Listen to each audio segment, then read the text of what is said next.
Hindi kayo mag-boyfriend? Hindi po. Hindi pa po.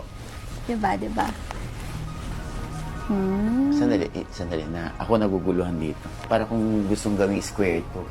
Anyway, parang nalungkot si Robin. Wait. Okay, so si Robin, ang claim niya, girlfriend ka na niya. O ngayon nag-ano ka, clingy ka na ngayon kay Robin. Sa'yo, walang label. Kay Robin, ka umiyak.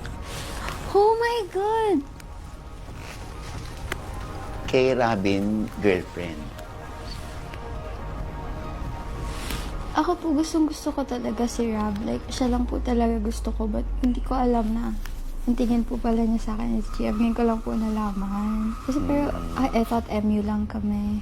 I'm sorry. Hindi, cut na lang.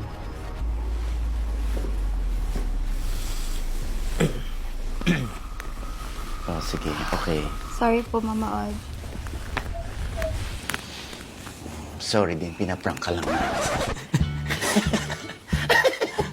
I hate you guys. I'm gonna cry now. I hate you, Robin! I'm gonna walk out.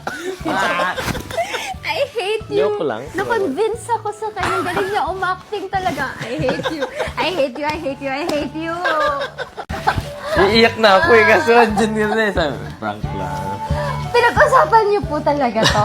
Kailan niyo po to pinag-usapan?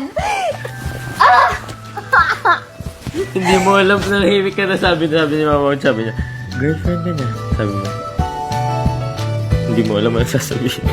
Nilaglag mo pa ako na tinatanong kita kung paano manligaw. Hindi, kasi nagulat ako sa sinabi mo. Sorry na. Para lang makahindi, no? Ang dami mo sinabi. Sorry na.